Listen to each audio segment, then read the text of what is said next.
നിങ്ങളുടെ favourite shows ഇനി ഒരിക്കലും മിസ്സാവില്ല. ഇപ്പോൾ C5 കാണും നിങ്ങളുടെ ഫേവറേറ്റ് ഷോ തികച്ചും സൗജന്യമായി.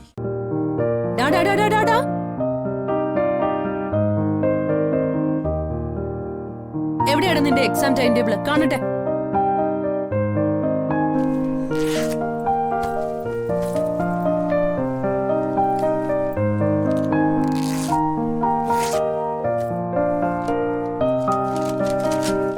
ആഹാ, ഇടയ്ക്ക് വലിയ ഗ്യാപ്പ് ഒന്നുമില്ലല്ലോ.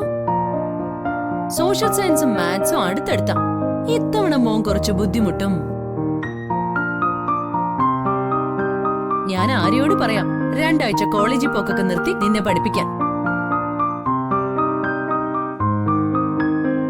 ആഹാ, എക്സാം ടൈം ടേബിൾ കിട്ടിയല്ലേ? ദാ കിട്ടി. ആരുടെ ഇവിടെ?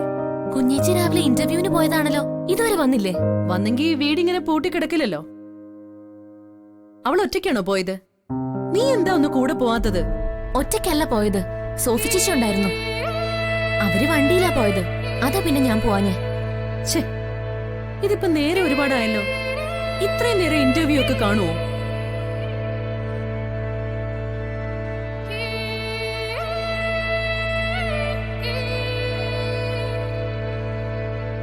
മൂവത്ത് കയറിക്കോ. ശരി.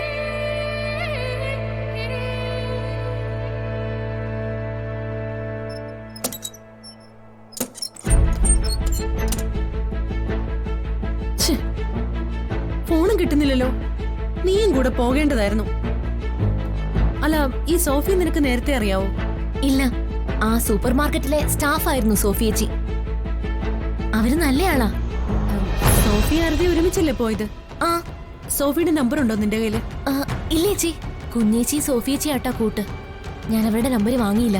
ആ, കണ്ടോ, ഇതൊക്കെയാണ് ഓരോരുത്തരുടെ ഉത്തരവാദിത്വ ബോധം. കേസിൽ തോറ്റതോടെ മേഘനാഥം പരക്കം പാച്ചിൽ ആരംഭിച്ചെന്ന് കുറച്ചു മുമ്പ് ഞാൻ മനസ്സിലാക്കിയതേ ഉള്ളൂ. അതുപോലെ ഈ സുനിലും അവൻ എന്തിനും മടിക്കാത്തവനാണെന്ന് അന്വേഷിച്ച് പറഞ്ഞത്. ഇതിന്റെയൊക്കെ ഇടയിലാണ് ജീവിക്കുന്നതെന്ന ബോധം വേണം എല്ലാവർക്കും. പെൺകുട്ടികളെ സ്വസ്ഥമായിട്ട് ജീവിക്കാൻ വിടാത്ത ലോകമാണ്.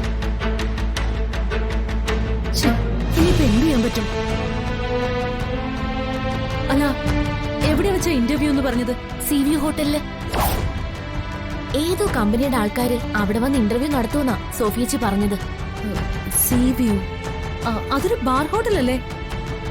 എന്തോ അറിഞ്ഞൂടാ, ആയിരിക്കുമെന്ന് തോന്നുന്നു. തോന്നലല്ല, അതൊരു ബാർ ഹോട്ടൽ തന്നെയാ. ഏതായാലും ഞാൻ പ്രസാദേട്ടനെ ഒന്ന് വിളിക്കട്ടെ.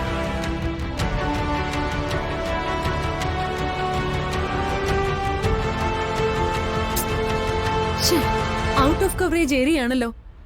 ഈശ്വര, ഇനിയിപ്പോ എന്ത് ചെയ്യും? ആരതി ഒന്നുകൂടെ ഒന്ന് വിളിച്ചു നോക്കാം.